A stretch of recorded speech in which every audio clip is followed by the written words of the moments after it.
Fala pessoal do Valete Esportes, estamos começando aqui um quadro que eu não sei o nome, mas que basicamente nós vamos fazer análises táticas de jogos da rodada ou jogos do momento. O jogo do momento, evidentemente, é o jogo mais importante do ano, um dos jogos mais importantes do ano, que é a final da Champions League entre a Inter de Milão, várias vezes campeão da Champions League, e o nosso querido PSG, que está buscando ali a sua primeira orelhuda, primeira Champions League, né? Em resumo, antes da gente ir pro quadrinho que o Alexandre me deu para eu mostrar como esses times jogam taticamente, fazer um breve resumo. A Inter de Milão joga há muito tempo no seu habitual 5-3-2, uma linha de 5, no meio campo 3 jogadores e uma dupla de ataque, muitas vezes Marcos Thuram e Lautaro Martini, uma das melhores duplas de ataque do planeta, né? Aqui no Brasil a gente chama de 3-5-2, mas não é um 3-5-2, é uma linha de 5-5-3-2. Já o PSG, do técnico Luis Henrique, campeão já da Champions com o MSN de Barcelona, joga, inclusive no Barcelona, na seleção espanhola e no PSG, no 4-3-3. Então, esse é o panorama tático dessas duas equipes. Elas, mesmo em situações muito adversas, nunca mudaram de formação, mudaram rapidamente, mas mesmo situações adversas, elas tendem a jogar, seja a Inter no 5-3-2, seja o PSG no 4-3-3, então é esse o desenho que vocês verão daqui a pouquinho nesse campinho. Vamos lá. Turma, vamos lá, como eu disse pra vocês, a Inter de Milão joga com uma linha de 5, aqui vocês estão vendo essa linha de 5, uma linha de 3 e uma dupla de ataque. A gente tá tratando aqui de Sommer, provavelmente, lateral direita, muito provavelmente nós teríamos o nosso querido Dumfries, holandês, uma linha de 3 zagueiros, que a gente pode ter o Bastoni, o Acerbi, talvez o Pavard, talvez o Bissaki, que é um zagueiro de mais de 1,90 m, e nós teremos lateral esquerda ou o nosso querido Di Marco, um dos melhores laterais esquerdos do planeta, ou então Carlos Augusto, lateral brasileiro, ex-Corinthians, recentemente convocado pelo Ancelotti para a seleção brasileira. Aqui no meio de campo a gente tem 3 volantes que não são volantes, né? A gente tá falando aqui de Barella, de Çalhanoğlu e de Mkhitaryan, que já foram meias nos seus times, e a dupla de ataque muito provavelmente a gente vai ter Lautaro Martínez e Thuram. Ai, Guto, acabei de assistir o jogo, teve algum jogador que se lesionou, você falou que ele ia estar jogando, ele não jogou. Cara, desculpa, eu sou político, não sou treinador de futebol, pode ter algum jogador que acabe não jogando desses que eu citei, mas a formação tática eu tenho certeza absoluta que será essa. Inter atacando, aqui nós temos a bola que eu vou deixar aqui no cantinho. Inter atacando, nós temos a dupla de ataque aqui, os dois alas, eles avançam praticamente como ponta, os dois volantes aqui, ou meias, né, podem dar essa sustentação. O Çalhanoğlu fica de armador mais um pouquinho para trás, como jogava o Pirlo, e os dois zagueiros vão pra cá. Uma formação que pode acontecer também, e é muito ousado isso que o nosso querido Simone Inzaghi faz, é o Çalhanoğlu afundar aqui como zagueiro, você fazer uma linha de 4 e esses dois zagueiros avançarem também como laterais, atacando dessa maneira, e os alas atacando praticamente como pontas, né? Ou seja, é basicamente um 4-4-2 ou 2-4-4 aqui, e aí, sem bola, evidentemente, o Çalhanoğlu volta a ser volante, esse zagueiro volta a ser zagueiro, esses zagueiros retornam, esses dois alas voltam a ser alas ou laterais, os dois zagueiros retornam, e a dupla de ataque fica lá voltando para o 5-3-2 habitual. É assim que a Inter de Milão joga. Agora vamos ao Paris Saint-Germain. O Paris Saint-Germain do técnico Luis Henrique defende no 4-1 e ataca no 4-3-3. Então vocês estão vendo aqui claramente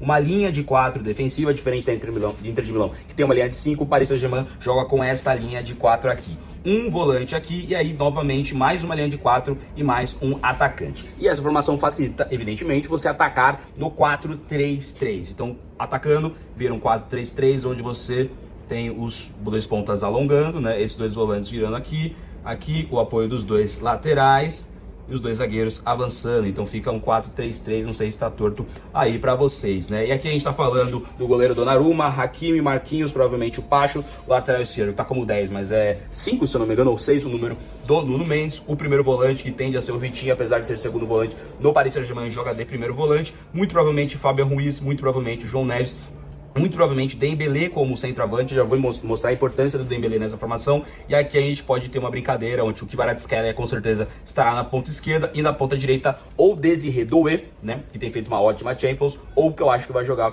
que é o Brian Barcola, ou Braidy Barcola, né, o sobrenome dele, né? O que isso pode acontecer? Nesse 4-3-6, vocês vão lembrar que a Inter de Milão também jogava com 3 volantes. Mas por que o Luis Henrique joga com 9 que não é 9, né? Ele faz o que o Barcelona de Guardiola fazia do famoso falso 9, ou seja, nós teremos 3 jogadores da Inter de Milão aqui, mas nós teremos 3 jogadores do PSG aqui. E para ter superioridade tática, né, ou superioridade numérica, o que o Luis Henrique tem feito com times que também jogam com 3 volantes, como por exemplo o Arsenal eliminado pelo PSG de Luis Henrique, é fazer recuar o Dembélé aqui. Então nós teremos 3 jogadores da Inter de Milão, vocês vão lembrar, Barella, Çalhanoğlu e Mkhitaryan, só que nós teremos 4 jogadores do PSG, então nós teríamos uma superioridade numérica do PSG aqui. Como é que o treinador Simone Inzaghi da Inter vai se livrar disso?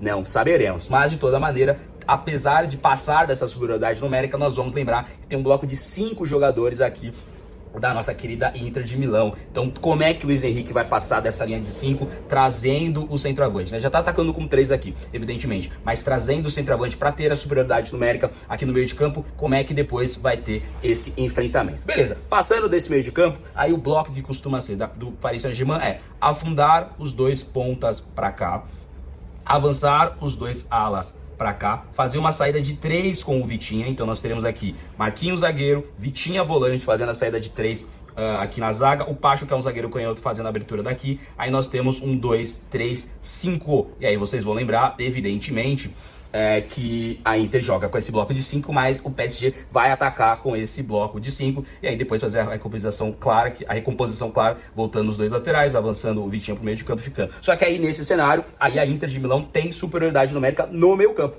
Vejam só vocês, evidentemente, podendo ter um recuo do Dembélé, podendo ter um recuo do Désiré Doué. O que eu acho que vai acontecer? Sem a bola, a Inter de Milão vai recuar um dos 2 volantes e fazer um bloco de 6 jogadores na defesa, deixando bater 2 com 2, e aí com o avanço do Vitinha, tendo superioridade numérica. Ou seja, são 2 formações completamente diferentes, né? Um 4-3-3, diferente de um 5-2, um 5-3-2. Mas enfim, tem muita coisa que pode acontecer aí, deve ser um jogo muito divertido. São 2 dos treinadores que eu mais me divirto de ver, que é o Luiz Henrique do PSG, que já foi do Barcelona, já foi da seleção espanhola, contra o Simone Inzaghi, que fez um ótimo trabalho na Lazio e chega aí em mais uma final de Champions com a Inter de Milão. Forte abraço, e aí, quem ganha? Vai ganhar a PSG ou vai ganhar a Inter de Milão? É com vocês aí do estúdio.